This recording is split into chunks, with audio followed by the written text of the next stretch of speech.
dari Injil Yohanes pasal yang ke-12, ayat yang ke-12 sampai ayat yang ke-13. Kita perlu mengingat bahwa ini adalah hari Minggu, 7 hari sebelum Minggu Kebangkitan Yesus, Minggu Paskah.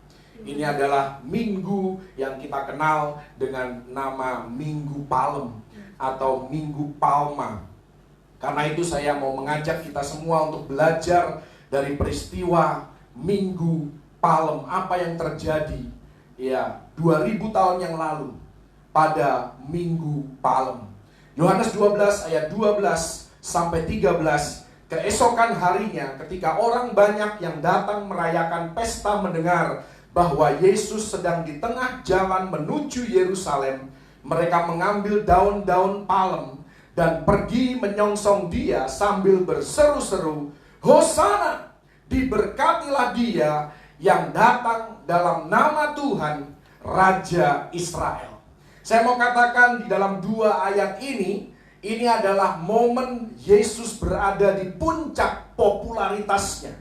Momen di mana pelayanan Yesus diakui oleh publik, oleh semua orang yang selama ini dia layani, yang selama ini mendengar tentang pelayanan Yesus, tanda heran, mujizat yang selama ini sudah Yesus lakukan. Mereka akhirnya mengakui bahwa Yesus memang dipakai oleh Tuhan untuk menjadi pembuat mujizat, untuk melayani mereka, untuk mengajar kebenaran di tengah-tengah kehidupan mereka. Ini merupakan momen yang sangat penting di dalam kehidupan Yesus di muka bumi. Karena itu ditulis di dalam keempat Injil. Jadi kalau Anda melihat dalam Matius, Markus, Lukas maupun Yohanes, peristiwa ini dicatat oleh keempat penulis Injil.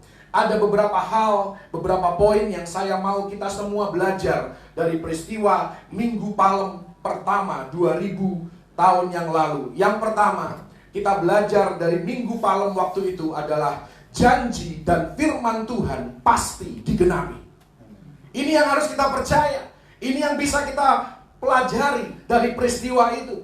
Karena apa yang terjadi dalam Yohanes 12 tadi merupakan penggenapan dari Mazmur 118 ayat 26 dan juga Zakaria 9 ayat yang ke-9.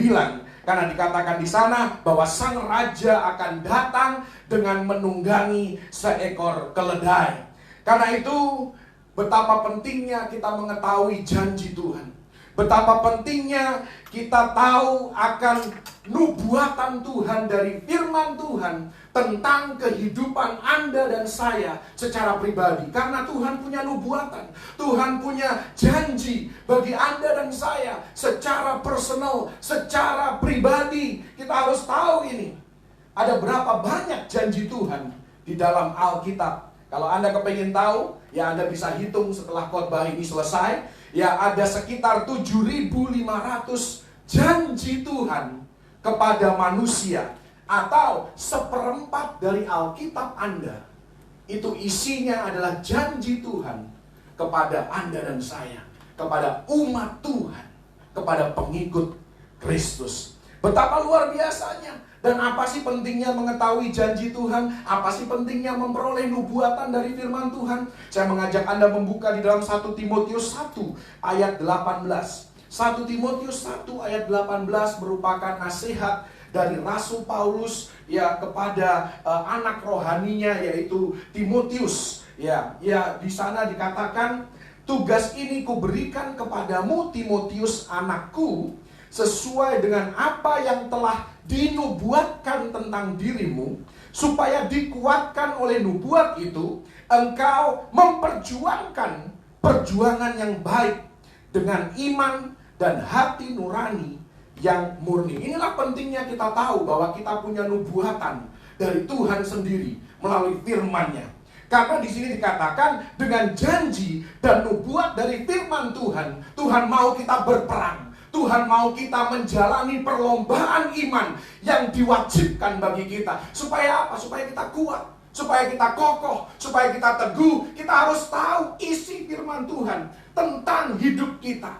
Nubuatan Tuhan tentang diri kita. Karena ada nubuatan atas hidup kita, ada nubuatan Tuhan atas keluarga kita. Kalau satu orang diselamatkan, seluruh rumah diselamatkan. Itu merupakan nubuatan dan itu merupakan janjinya Tuhan yang harus kita hidupi, yang harus kita aktifasi, yang harus kita perkatakan dan kita percayai dalam kehidupan kita supaya kita kuat. Ada juga nubuatan dari firman Tuhan terhadap bisnis kita, bahwa Tuhanlah yang memberikan kekuatan bagi kita untuk memperoleh kekayaan. Tuhanlah yang memberikan hikmat kepada kita supaya kita bisa tahu jalan-jalan Tuhan dan cara berbisnis yang sesuai dengan kebenaran firman Tuhan, cara berbisnis yang diberkati oleh Tuhan. Inilah janji-janji Tuhan yang harus kita aktifasikan di dalam kehidupan kita. Kita harus tahu dari Alkitab bahwa Tuhan ada di pihak kita dan Dia tidak sedang melawan atau menentang kita. Kalau kita punya Tuhan di pihak kita, siapa yang bisa melawan kita? Siapa yang bisa menghentikan penggenapan janji Tuhan di dalam kehidupan kita? Itu poin yang pertama yang kita bisa pelajari dari momen Minggu Palem. Janji dan firman Tuhan pasti digenapi. Yang kedua, kita juga bisa belajar dari peristiwa waktu itu bahwa pujian manusia itu sifatnya sementara. Betapa fananya pujian manusia. Ini juga dialami oleh Yesus. Karena sejak Minggu Palem itu sampai seminggu ke depan dalam hidupnya, kehidupan Yesus seperti roller coaster. Kehidupan Yesus mengalami, Minggu Palem itu dia dirayakan. Semua orang bersorak-sorai, semua orang bersuka cita menyambut kedatangan dia masuk ke Yerusalem. Tapi tidak lama kemudian Yesus akan dikhianati. Tidak lama kemudian Yesus akan difitnah. Yesus akan disiksa. Yesus akan disalibkan dan dikuburkan. Sebelum pada akhirnya 7 hari kemudian dia mengalami kebangkitan dari antara orang mati. Setiap kita, saya tahu kita semua suka kalau dipuji orang. Tapi saya mau katakan, jangan engkau hidup demi pujian dari manusia. Hiduplah for the audience of one. Saya pernah dengar satu lagu berjudul Hiduplah for the audience of one. Siapa audience kehidupan kita yang paling VIP, yang paling penting untuk kita pedulikan? The audience of one berbicara tentang Yesus. Kita harus hidup demi pujian dari Yesus. Itulah yang terpenting. Yohanes 12 ayat 43. Nantinya Yesus menegur orang-orang Farisi dan dia berkata, sebab mereka lebih suka akan kehormatan manusia daripada kehormatan Allah. Bahkan Lukas 6 ayat 26, di sana Yesus memperingatkan Anda dan saya, bukan berarti kita tidak boleh menerima pujian. Sekali lagi, saya juga senang untuk dipuji. Kita semua senang ketika orang berkata-kata positif tentang kehidupan kita. Tetapi Yesus memperingatkan Anda dan saya, Lukas 6 ayat 26, celakalah kamu jika semua orang memuji kamu. Karena secara demikian juga nenek moyang mereka telah memperlakukan nabi-nabi palsu. Sebaliknya bukan berarti kita tidak boleh lagi memuji orang lain. Ya, orang lain perlu disemangati, orang lain perlu mendengar kata-kata yang positif, kata-kata yang menguatkan dari kehidupan kita. Bukan berarti kita tidak boleh memuji orang lain, tetapi saya mau katakan waspadalah untuk tidak mendewakan seseorang. Karena yang perlu ditinggikan dan dimuliakan dalam kehidupan siapapun juga adalah Tuhan. Sehebat apapun orang itu, justru sehebat-hebatnya manusia, kita harus berkata, oh, Tuhan di belakang dia yang jauh lebih hebat.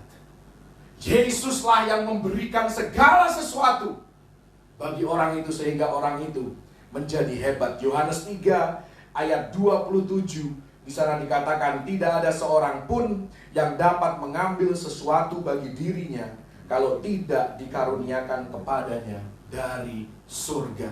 Karena itu tidak ada yang patut dibanggakan dalam kehidupan kita. Yang harus kita lakukan hanyalah kita merendahkan diri di hadapan Tuhan. Dan ketika kita terima pujian, kita kasih. Ya, makanya terima kasih. Kasih segala pujian, kasih segala kemuliaan hanya kepada Tuhan. Karena tidak ada satupun yang kita miliki, tidak ada satupun keahlian yang kita punya yang bukan berasal dari Tuhan. Semua berasal dari Yesus, dipakai untuk kemuliaan nama Tuhan. Ini menuntun kita pada poin yang ketiga, pelajaran yang kita bisa tarik dari Minggu Palem yang pertama waktu itu. Poin yang ketiga adalah setiap kita punya sebuah keledai yang dapat dipakai untuk kemuliaan Tuhan. Setiap kita diberikan panggilan, diberikan talenta, diberikan karunia, diberikan sumber daya, keuangan, kekuatan fisik, ya hikmat, pola pikir, wawasan yang luas. Semua ini adalah keledai yang Tuhan berikan dalam kehidupan kita untuk kita bisa memperluas jangkauan Yesus, untuk memperlebar kerajaan Tuhan di muka bumi ini. Karena itu kita harus menyerahkannya untuk dipakai demi kemuliaan Tuhan, untuk kepentingan kemuliaan Tuhan, bukan untuk diri kita sendiri. Memang ada satu kepuasan, ya, kalau kita beroperasi, kalau kita bergerak di dalam talenta, di dalam panggilan, di dalam pilihan yang Tuhan berikan dalam kehidupan kita, ada kepuasan tersendiri. Ya, tetapi ya kepuasan ini kita harus hati-hati, jangan sampai kepuasan ini berubah menjadi kesombongan diri. Tetapi kita harus kembalikan segala kemuliaan bagi Tuhan. Banyak hal yang kita bisa lakukan. Saya tidak sedang berbicara tentang hal-hal yang besar. Hari-hari ini apalagi kita diberikan banyak kesempatan untuk melakukan perkara kecil tetapi yang berdampak besar. Kita bisa menolong orang yang membutuhkan. Kita bisa memberikan solusi bagi masalah orang lain. Kita bisa menolong orang lain menggapai kesuksesan. Kita bisa membuat orang-orang di sekitar kehidupan kita terlihat hebat. Saya bersyukur dalam kehidupan saya kalau Tuhan pernah pakai saya beberapa kali untuk bisa, ya, sepupu saya masuk ke sekolah, ya, tanpa melalui jalur yang mahal. Ya, Tuhan pakai itu. Tuhan pakai juga, ya, di mana saya boleh membawa saudara saya untuk diterima pekerjaan ketika dia sedang membutuhkan pekerjaan. Ini semua hal-hal yang kita bisa lakukan kalau kita tidak, ya, mengandalkan kesombongan diri kita. Buat apa aku nolongin dia? Ya, buat apa aku harus meluangkan waktuku untuk sibuk ngurusin dia? No, kalau Tuhan sudah kasih karunia pada kita, Tuhan sudah kasih talenta itu pada kita, hidup kita, apa yang kita punya merupakan solusi bagi masalah orang lain. Jadi hidup kita, Tuhan mau membuat hidup kita sebagai problem solver, bukan trouble maker. Kita menjadi pembawa solusi, bukan pembuat masalah dalam kehidupan orang lain. Daud membuat Saul dapat mengalahkan Goliat. Bahkan bangsa Israel bisa mengalahkan Filistin pada hari itu. Yusuf menolong Fir'aun memberi makan seluruh dunia selama 7 tahun masa kelaparan. Kita tidak pernah tahu dampak dari hal baik sekecil apapun yang kita lakukan sekarang. Kemarin malam saya membaca satu kisah yang luar biasa tentang keledai ini. Kalau kita mengizinkan Tuhan memakai keledai yang Tuhan berikan di dalam kehidupan kita.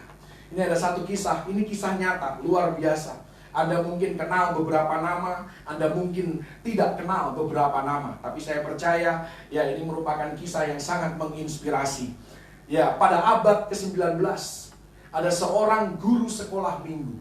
Kalau Anda seorang guru sekolah minggu, jangan remehkan peran Anda. Jangan remehkan, ya, apa yang Anda lakukan. Seorang guru sekolah minggu menuntun seorang pegawai toko sepatu. Pegawai toko sepatu pada Kristus. Akhirnya pegawai toko sepatu ini mengenal Kristus. Anda tahu nama pegawai ini? Namanya D.L. Moody. Anda pasti tahu. Karena dialah seorang penginjil yang luar biasa dipakai oleh Tuhan. Nama gurunya mungkin kita tidak kenal. Nama gurunya adalah Edward Kimball. Anda mungkin nggak kenal. Tapi beberapa kalau Anda belajar sejarah kekristenan, pasti Anda kenal. Ya, kemudian D.L. Moody menjadi penginjil dan berdampak besar pada seorang pengkhotbah muda bernama Frederick Meyer. Meyer kemudian dipakai Tuhan berkhotbah keliling berbagai kampus dan akhirnya menuntun seorang bernama J. Wilbur Chapman pada Kristus. Chapman terlibat aktif di dalam sebuah organisasi namanya YMCA. Kemudian Chapman mengundang seorang pemain baseball terkenal namanya Billy Sunday untuk berkhotbah dalam sebuah KKR di Charlotte, North Carolina. Para pemimpin rohani di Charlotte, North Carolina, karena KKR itu mereka terbakar oleh api Roh Kudus dan mereka kepingin mengadakan KKR berikutnya. Akhirnya mereka berdiskusi, mereka merencanakan dan mereka buat KKR berikutnya dengan pembicara bernama Mordecai Ham. Dalam KKR yang dipimpin oleh Mordecai Ham, ada seorang bernama Billy Graham menyerahkan hidupnya pada Kristus. Semua ini dimulai dari seorang guru sekolah minggu yang cukup peduli untuk menuntun seorang pegawai toko sepatu untuk mengenal dan menyerahkan hidupnya kepada Kristus. Tuhan punya spesialisasi, yaitu dia suka memakai hal-hal kecil untuk membawa pengaruh yang besar. Anda lihat di sepanjang kisah dalam Alkitab, ada, kita semua tahu tentang tali Rahab yang dipakai untuk melepaskan kedua pengintai.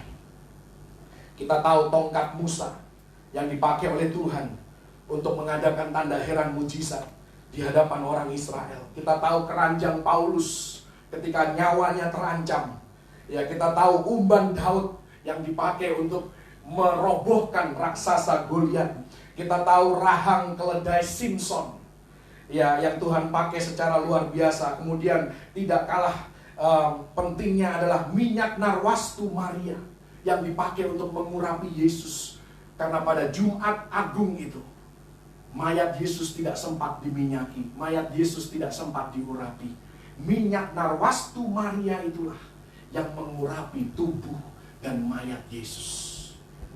Tuhan bisa memakai hal-hal kecil untuk membawa pengaruh yang besar. Hari-hari ini, apalah artinya sebuah masker pada hari normal, tapi hari ini masker adalah sesuatu yang sangat berharga. Kalau kita kasih ke orang lain, kita nggak tahu dampaknya sebesar apa.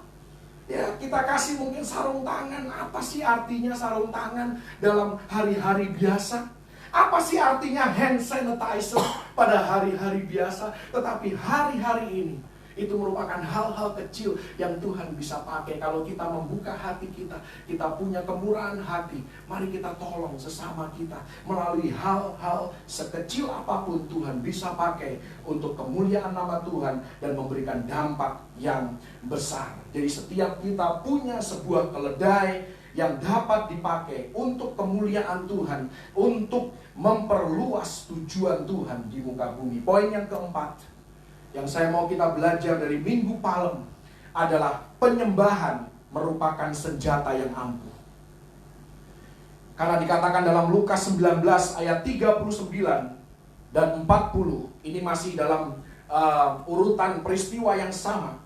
Di sana dikatakan beberapa orang Farisi yang turut dengan orang banyak itu berkata kepada Yesus, "Guru, tegurlah murid-muridmu itu." Kenapa? Karena mereka berisik. Berisik dalam arti positif. Mereka bersorak-sorai menyambut kedatangan Yesus. Mereka muji, menyembah Yesus. Jawab Yesus kepada mereka, "Aku berkata kepadamu, jika mereka ini diam, maka batu ini akan berteriak."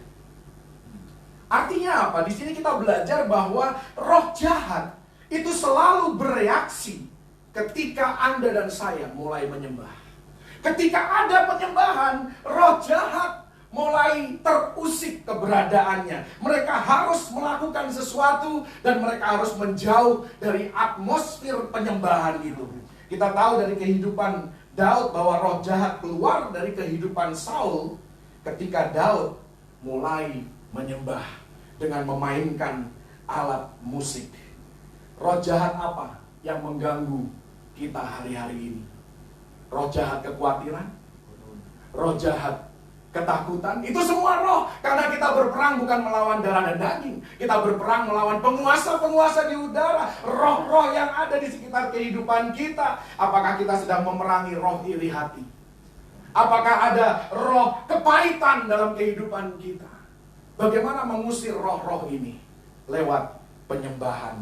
Karena ketika kita menyembah Tuhan, ketika kita mulai memfokuskan perhatian kita bukan pada masalah yang terjadi di sekitar kehidupan kita, tetapi fokus kita tertuju kepada Yesus, maka roh jahat, roh-roh yang negatif di sekitar kehidupan kita mulai bereaksi, mulai bersiap sedia untuk meninggalkan kehidupan kita. Saya mau katakan bahwa Lucifer itu tidak selamanya adalah iblis. Lucifer pada awalnya dia diciptakan sebagai malaikat penyembah. Dia dikenal sebagai pemimpin pujian di surga. Namun lama-kelamaan dia lupa. Ya, beberapa dari orang Kristen pun ya lama-kelamaan ya perlu diingatkan, perlu selalu dikasih warning, selalu diingatkan bahwa musik bukanlah yang terutama dalam penyembahan. Musik penting karena itu bisa membangun suasana, tetapi musik bukanlah hal yang terutama di dalam penyembahan. Hal yang terutama di dalam penyembahan adalah Yesus sendiri. Siapa yang kita sembah? Nah, Lucifer dan juga para pengikutnya mulai merasa bahwa musiklah yang terutama. Dan dia mulai mengarahkan penyembahan para penduduk surga bukan kepada Yesus, tetapi kepada dirinya sendiri. Dan ini mengajarkan kepada Anda dan saya, ketika kita berhenti menyembah, ketika kita meremehkan kuasa penyembahan di dalam kehidupan kita, maka tanpa sadar kita akan menjadi pribadi yang tidak kita inginkan. Makanya tadi saya katakan bahwa Lucifer tidak selamanya iblis. Tetapi dengan berjalannya waktu, dia mulai berhenti menyembah Tuhan. Dia mulai menyembah dirinya sendiri. Dia minta para pengikutnya menyembah dirinya sendiri. Dia akhirnya menjadi pribadi seperti yang tidak dia inginkan, yang tidak sesuai dengan apa yang Tuhan mau terjadi dalam kehidupannya. Ada beberapa ayat di dalam Ayub 36 tentang worship, tentang penyembahan. Ini ayat-ayat yang luar biasa, kita bisa belajar kuasa penyembahan di sini. Ayub 36 ayat 27 sampai 29. Di sana dikatakan, ia menarik ke atas titik-titik air dan memekatkan kabut menjadi hujan yang dicurahkan oleh mendung dan disiramkan ke atas banyak manusia. Siapa mengerti berkembangnya awan dan bunyi gemuruh di tempat kediamannya? Apa maksudnya di sini? Apa hubungannya ayat-ayat ini dengan penyembahan? Saya mau katakan bahwa setiap pujian, setiap lagu rohani yang Anda naikkan, yang keluar dari bibir mulut Anda, yang keluar dari pujian hati Anda, setiap pujian itu, setiap penyembahan itu merupakan titik air yang naik ke atas. Semakin kita banyak menyembah, semakin kita banyak memuji Tuhan, semakin titik air itu semakin banyak. Dan lama-kelamaan kalau titik air itu sudah banyak, akan membentuk awan, yaitu awan kemuliaan. Dan awan itu kalau sudah cukup tebal, dengan temperatur yang pas, dengan volume air yang pas, maka awan itu berubah menjadi mendung yang pada akhirnya turunlah hujan dari surga. Karena itu kalau orang suka menyembah, nggak mungkin hidupnya kering. Kenapa kehidupan kita kering? Karena kita tidak suka menyembah. Penyembahan membuat roh jahat bereaksi. Penyembahan membuat kita menjadi pribadi seperti yang diinginkan oleh Tuhan, yang dikehendaki oleh Tuhan, dan menjauhkan kita menjadi pribadi yang tidak kita inginkan. Dan yang terakhir, penyembahan membuat kehidupan kita tetap basah secara rohani, tetap kita bersemangat, tetap ada kasih mula-mula kepada Tuhan. Tidak ada ketakutan, tidak ada lagi kekhawatiran dalam kehidupan kita. Karena setiap kali roh jahat itu, roh kekhawatiran, roh iri hati, roh kepahitan mulai menyerang kehidupan kita, ketika kita mulai mengangkat pujian penyembahan kepada Yesus, maka semua roh negatif itu sirna dan harus pergi dari kehidupan kita. Poin yang keempat adalah penyembahan merupakan senjata yang ampuh. Poin yang kelima, pelajaran yang kita bisa tarik dari minggu palem ketika Yesus masuk ke kota Yerusalem. Yang kelima ini penting. Ini yang saya sangat bergairah untuk membagikan. Karena ini ada hubungannya dengan daun palem yang dilambaikan oleh orang-orang yang menyambut Yesus. Tadi dikatakan di dalam Yohanes 12 ayat yang ke-13, di sana dikatakan mereka mengambil daun-daun palem dan pergi menyongsong dia sambil berseru-seru, Hosana, diberkatilah dia yang datang dalam nama Tuhan, Raja Israel. Ya, saya belajar dan mencari apa maksudnya daun palem ini. Dan saya mendapatkan sesuatu dari Imamat 23 ayat yang ke-40. Imamat 23 ayat yang ke-40 di sana ditulis tentang pohon kurma. Pohon kurma ini adalah satu famili dengan palem. Ya, bahkan famili daripada pohon kurma ini adalah pohon palma, ya, pohon palem. Di sini kita melihat pada hari yang pertama kamu harus mengambil buah-buah dari pohon-pohon yang elok, pelepah-pelepah pohon-pohon kurma atau palem, ranting-ranting dari pohon-pohon yang rimbun dan dari pohon-pohon gandarusa, dan kamu harus bersukaria di hadapan Tuhan Allahmu 7 hari lamanya. Jadi di sini ada 2 pohon yang disebutkan. Yang pertama pohon palem, yang kedua adalah pohon gandarusa. Apa itu pohon gandarusa? Coba Anda buka di dalam Mazmur 137 ayat yang pertama sampai ayat yang kedua. Mazmur 137 bisa dibuka. Mazmur 137 ayat yang pertama. Di tepi sungai-sungai Babel, di sanalah kita duduk sambil menangis apabila kita mengingat Sion. Ayat selanjutnya, ayat yang kedua. Di sana dikatakan, pada pohon-pohon gandarusa di tempat itu kita menggantungkan kecapi kita. Artinya, ya di sini pohon gandarusa dikontraskan dengan pohon palem. Pohon palem itu berbicara tentang kelimpahan, berbicara tentang kemenangan, berbicara tentang kesuksesan dan sukacita. Kalau kita mengingat pohon palem, itu mengingatkan kepada hari yang cerah, hari yang bahagia, hari yang baik. Pohon palem mengingatkan Anda dan saya, khususnya saya, karena saya suka pergi ke Bali. Ya, pohon palem mengingatkan akan pantai. Artinya ketika kehidupan kita ada dalam kesukaan, segala sesuatu berjalan baik, kita sedang melakukan vacation dan rekreasi bersama dengan orang-orang yang kita kasihi. Sebaliknya pohon gandarusa, kalau tadi kita baca Mazmur 137 ayat pertama dan yang kedua, pohon gandarusa berbicara tentang duka cita, berbicara tentang air mata, berbicara tentang penderitaan. Jadi ada 2 pohon, dan dua-duanya harus kita bawa di hadapan Tuhan. Poin yang kelima adalah kita belajar bahwa hidup ini dinamis. Betapa dinamisnya hidup ini. Ada masa di mana kita mengalami hari-hari pohon palem, di mana ada sukacita, semua senang, orang-orang suka pada kita, sahabat-sahabat kita mau mendekat pada kita, doa-doa kita dijawab. Itu hari-hari pohon palem.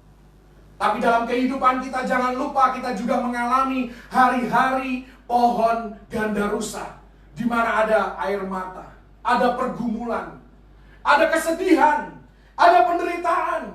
Jadi yang satu melambangkan kesehatan, yang satu melambangkan sakit penyakit, yang satu melambangkan kelimpahan, yang lain lagi melambangkan pergumulan. Itulah gambaran kehidupan kita, betapa dinamisnya hidup Anda dan saya sebagai manusia.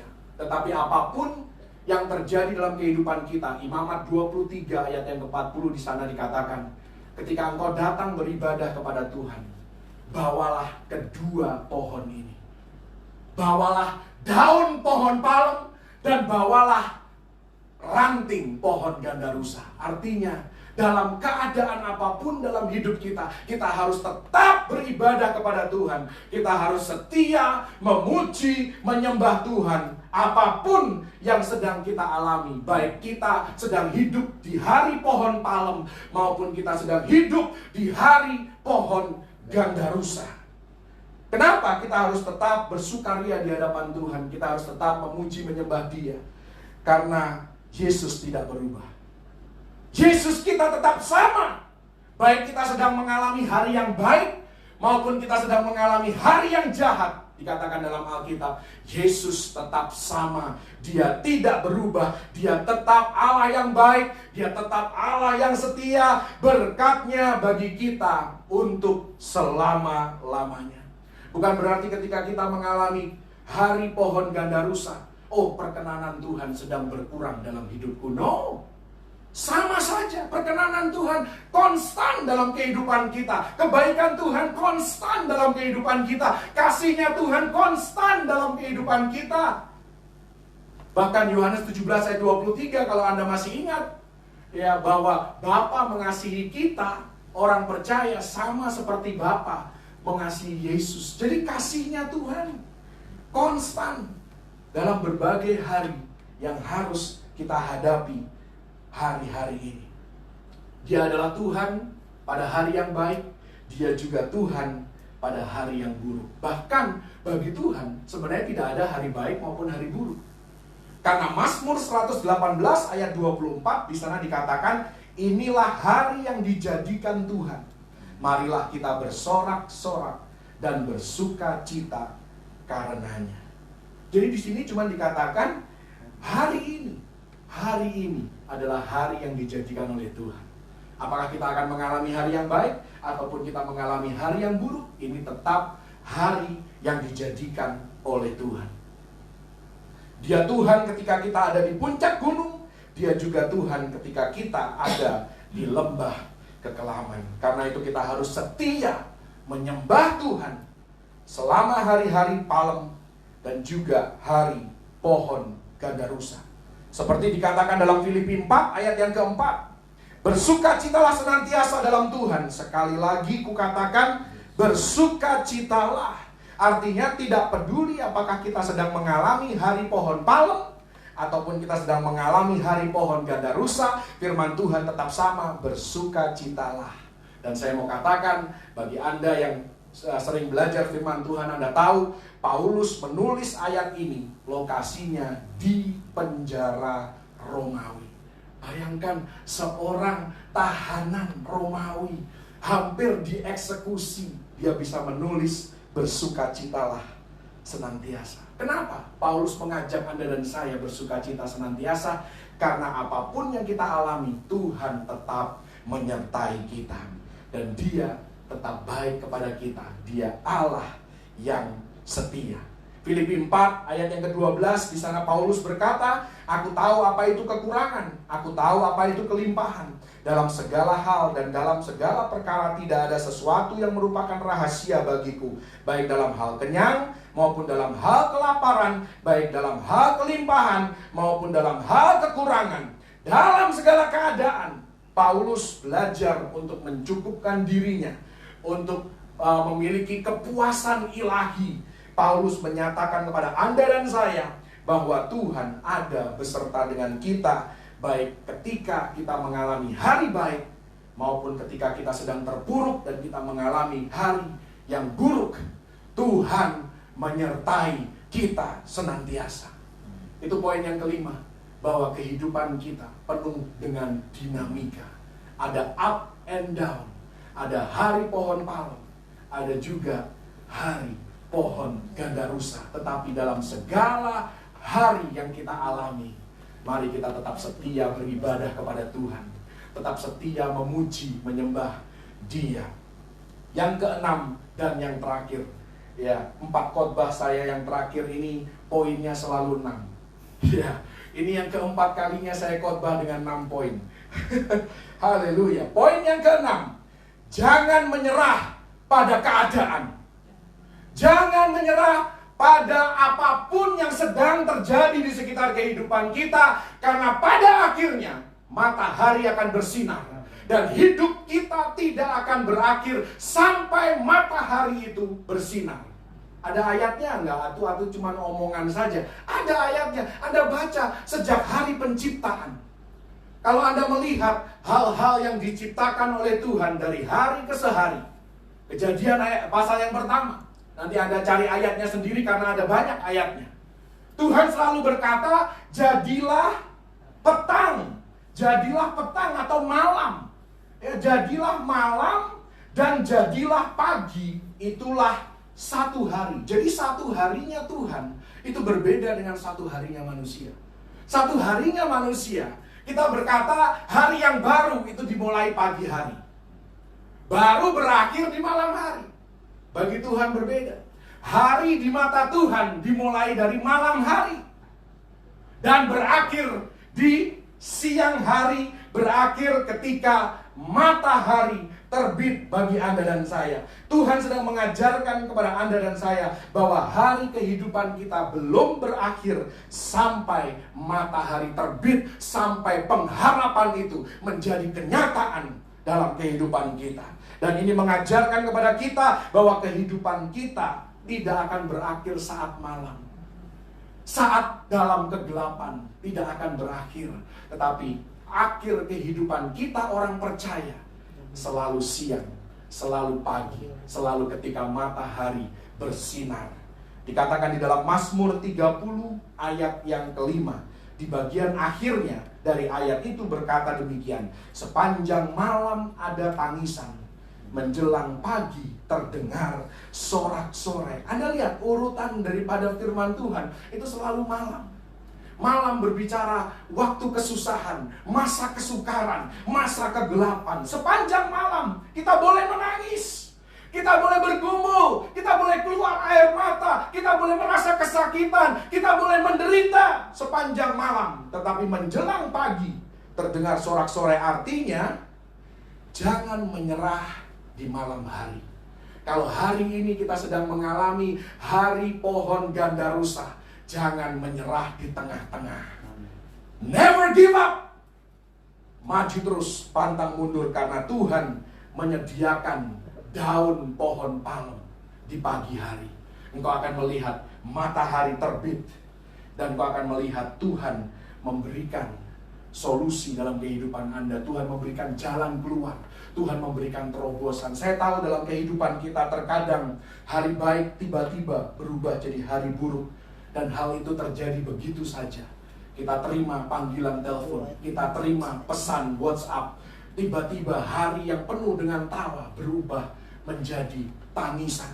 Tetapi saya mau katakan, jangan lupa ada kebalikan daripada peristiwa itu. Kebalikannya adalah mujizat bisa juga secara tiba-tiba mengubahkan hari buruk menjadi hari yang baik. Pergumulan kita tiba-tiba berubah menjadi kemenangan. Melewati masa kesukaran dan masa kegelapan, masa kesulitan seperti ini, tiba-tiba tanpa sadar iman kita menjadi semakin kuat, dan kita semakin diubahkan menjadi seperti Kristus di dalam karakter kita, dalam perkataan kita, dalam pola pikir kita. Karena itu jangan menyerah di malam hari, jangan menyerah di masa kesukaran. Ya, bahkan ada satu ayat di Amsal kan dikatakan, kalau engkau menyerah di masa kesesakan, kecillah kekuatanmu. Bukankah Tuhan sudah memberikan kekuatan kepada kita untuk menjadi umat yang never give up dalam segala hal? Never give up until Jesus comes. Never give up until the rapture comes. Sampai pengangkatan itu terjadi. Saya diingatkan kemarin malam Carmen, anak saya, ya sharing. Dua malam yang lalu dia mimpi tentang pengangkatan. Kita semua diangkat. Ya, haleluya. Ya, saya nggak akan ngomong siapa yang tidak diangkat. Karena pasti marah orangnya. Karena ada orang yang tidak diangkat, kata dia. Cuman saya bilang, ya itu merupakan warning supaya orang itu berjaga-jaga. Saya mau katakan, pengangkatan bisa terjadi kapanpun juga. Itulah next agenda dalam kerajaan surga, yaitu pengangkatan orang percaya. Bisa terjadi kapanpun. Kita harus senantiasa siap sedia. Jangan menyerah, jangan gugur imanmu. Ya, ketika Yesus tahu bahwa Petrus akan mengalami pencobaan, dia akan mengalami ujian, Yesus tidak mendoakan Petrus supaya dia lepas dari ujian itu, tidak. Doanya Yesus supaya imanmu tidak gugur. Artinya Yesus tahu bahwa Petrus harus melewati itu. Kita juga harus melewati masa kesukaran. Dan banyak kesukaran yang harus kita lewati dalam kehidupan kita. Tetapi saya mau katakan seperti Yesus mendoakan Petrus, supaya iman kita, iman Anda dan saya tidak gugur di malam hari. Jangan menyerah. Jangan menyerah. Katakan dulu kanan kiri. Jangan menyerah. Segala yang kita inginkan, segala yang kita dambakan, segala yang kita doakan, ada di balik sikap pantang menyerah. Kalau kita tidak menyerah di tengah jalan, pasti ada jalan keluar. Tembok Yeriko itu pasti roboh saat kita sudah mulai mengelilinginya berhari-hari. Mungkin sudah berbulan-bulan, mungkin sudah bertahun-tahun, pada akhirnya tembok itu akan roboh. Saya akan tutup dengan satu ayat, Wahyu 7 ayat 9, biar ini boleh menjadi kekuatan bagi Anda dan saya menjalani hari-hari yang semakin tidak menentu ini. Kita punya masa depan. Dan ini masa depan bagi orang percaya, orang yang menyerahkan hidupnya kepada Yesus Kristus. Wahyu 7 ayat 9 ini dijanjikan bagi Anda dan saya, orang percaya. Kemudian daripada itu aku melihat, sesungguhnya suatu kumpulan besar orang banyak yang tidak dapat terhitung banyaknya. Siapa bilang surga isinya cuma sedikit? Surga isinya banyak sekali, tidak terhitung. Malaikat pun tidak bisa menghitung. Bayangkan, malaikat gak bisa menghitung betapa banyaknya orang yang akan masuk surga. Dari segala bangsa dan suku dan kaum dan bahasa, berdiri di hadapan tahta dan di hadapan anak domba, memakai jubah putih dan memegang daun-daun palem di tangan mereka. Perhatikan, ada yang hilang di ayat ini. Tidak ada lagi daun pohon gandarusa. Tidak ada. Yang ada cuma daun palem. Kenapa? Karena Tuhan sudah menghapuskan segala air mata.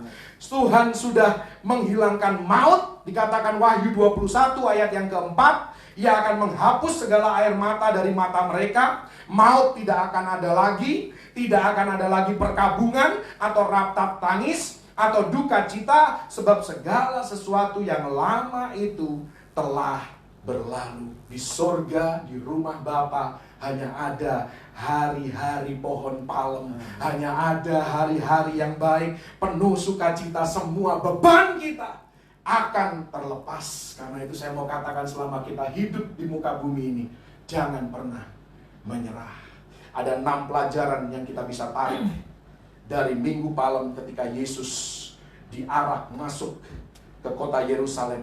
Janji dan firman Tuhan pasti digenapi, itu yang pertama. Yang kedua, betapa sementaranya pujian manusia. Karena itu jangan engkau hidup demi pujian manusia, tetapi hiduplah for the audience of one, untuk pujian dari Allah sendiri.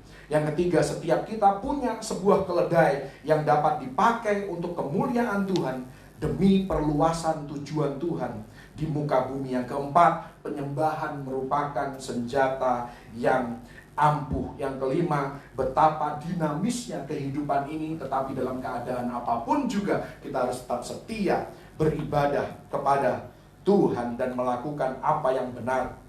Yang terakhir, karena kehidupan kita dinamis seperti roller coaster, ya, up and down dalam hari-hari kita, maka yang terakhir, jangan menyerah pada malam hari. Jangan menyerah di masa kesukaran. Jangan menyerah di masa kegelapan. Jangan menyerah pada keadaan. Kita semua akan berhasil dan kita akan keluar lebih daripada pemenang. Tuhan Yesus memberkati. Haleluya! Haleluya! Haleluya! Yesus ketika dia masuk ke Yerusalem, dia disambut dengan lambaian daun palem. 5 hari kemudian, daun palem itu berubah menjadi ranting gandarusa. Kenapa? Daun palem yang dilambaikan ketika Yesus masuk ke Yerusalem harus berubah menjadi ranting ganda rusa, supaya Yesus bisa merasakan apa yang kita rasakan. Karena itu dikatakan dalam Ibrani 4 ayat 15, kita memiliki imam besar, bukan yang tidak dapat turut merasakan kelemahan-kelemahan kita.